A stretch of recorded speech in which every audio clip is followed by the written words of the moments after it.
ჩვენ ვისაუბრებთ ქართულ ეკონომიკაზე, მაგრამ შეიძლება ჯერ კითხოთ უკრაინაში არსებულ სიტუაციაზე.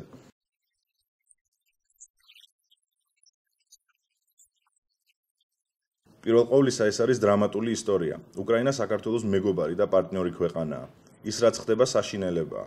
ვიმედოვნებთ, რომ უკრაინის პოლიტიკური ლიდერები და ოპოზიციის წევრები გამონახავენ გზებს თანხმობისთვის, რადგანაც მოგეხსენებათ ჩვენ გმობთ ძალადობას. ხედავთ, რომ ადამიანების სიცოცხლე შეეწირა ამას. შესაბამისად, ჩვენ ძალიან შეშფოთებულნი ვართ უკრაინაში განვითარებული მოვლენების გამო.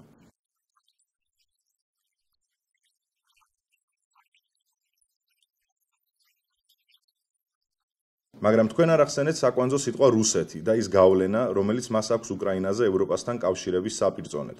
საქართველომ თავის მხრივ ხელი მოაწერა ევროკავშირთან დაახლოებას. თქვენი აზრით წარმოადგენს თუ არა რუსეთის მიერ სეპარატისტული რეგიონების საზღვრების შემოწევა გაფრთხილებას საქართველოსთვის?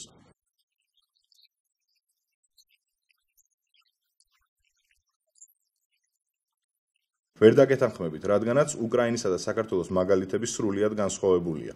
საქართველო ნაკლებად არის დამოკიდებული რუსეთზე, მაშინ, როდესაც უკრაინა ვერ ვიტყვით, რომ 100%-ით, მაგრამ 90%-ით არის დამოკიდებული რუსეთზე. აქედან გამომდინარე, აბსოლუტურად განსხვავებულ სცენართან გვაქვს საქმე. მოგეხსენებათ, ჩვენ მოვაწერეთ ხელი ასოცირების ხელშეკრულებას 2 თვის წინ. ისიც შემიძლია გითხრათ, რომ ევროინტეგრაცია არის ჩვენი ხელისუფლების არჩევანი, რომელსაც მხარს უჭერს საქართველოს მოსახლეობა. საზოგადოებრივი აზრის უკანასკნელი გამოკითხვების თანახმად, საქართველოს მოსახლეობის 85% მხარს უჭერს ამ გადაწყვეტილებას. სწორედ ამიტომაც გვაქვს აქ საქმე განსხვავებულ სურათთან.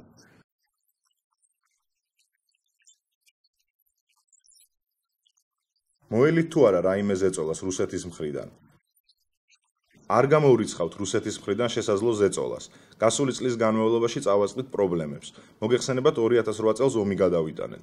წელსაც იყო რიგი პროვოკაციები საოკუპაციო ხაზის გაყოლებაზე. ასე რომ პროვოკაციები მომავალშიც მოსალოდნელია. ვერ ვიტყვით, რომ არ იქნება არავითარი ზეწოლა მათი მხრიდან. მიუხედავად ამისა, როგორც უკვე ითქვა, ჩვენ ნაკლებად ვართ დამოკიდებულნი რუსეთზე. შესაბამისად, რისკები მინიმალურია. ანუ რუსეთი ვერაფერს მოიმოქმედებს ისეთს, რაც შეგაცვლევინებთ ას განსხვავებულად უკრაინისგან? მორიცხულია. თქვენ ახსენეთ, რომ ეცდებით რუსეთთან ურთიერთობის გაუმჯობესებას, კერძოდ ვიზების კუთხით. როგორ წარმოგიდგენიათ რეალურად დაბალანსებული პოლიტიკა ჩრდილო-ატლანტიკურ ალიანსთან მოლაპარაკებებსა და რუსეთთან ურთიერთობას შორის, რათა ზიანი არ მიეყენოს ალიანსის ურთიერთობებს?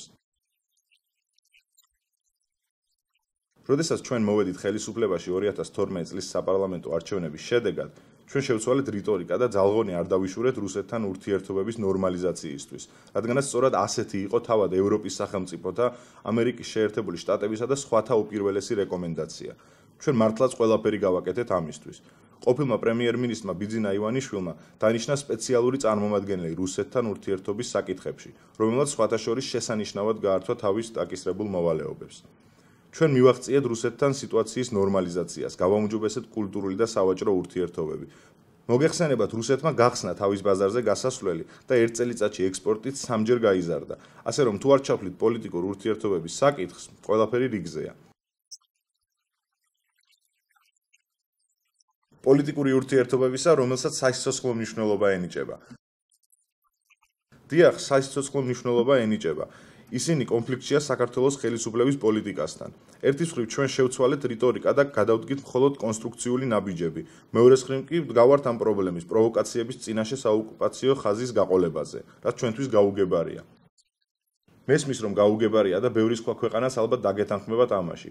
დაუშვა თუ არა ევროკავშირმა შეცდომა ამ შემთხვევაში? და როგორ უნდა შეიცვალოს მისი პოლიტიკა, რათა შემცირდეს რუსეთის გავლენა ყოფილ საბჭოთა სივრცეში? რადგან მთავარი გზავნილი მდგომარეობს იმაში, რომ თქვენი სურვილია ევროკავშირის მიმართულებით სვლა, მაგრამ რუსეთი არ გიშვებთ. ვთვლი, რომ ევროკავშირი უფრო აქტიური უნდა იყოს. დიახ, ის აქტიურობს, მაგრამ არის ისეთი რამ, რაც მათ შესაძლებლობებს აღემატება. მათ ეს ვერ შეძლეს, ან შესწევდათ უნარი, მაგრამ მაინც ვერ მოახერხეს უკრაინაში. ჩვენ აქ საუბრობთ საქართველოს შესახებ. საქართველოს საგარეო პოლიტიკა უცვლელია და საქართველოს ევროინტეგრაცია შეუქცევადი. როგორც უკვე ვახსენე, აქ საქმე გვაქვს განსხვავებულ სურათთან. ჩვენი ხელისუფლება მხარს უჭერს ევროინტეგრაციის პოლიტიკას, რომელსაც ზურგს უმაგრებს საქართველოს მოქალაქეთა ნება.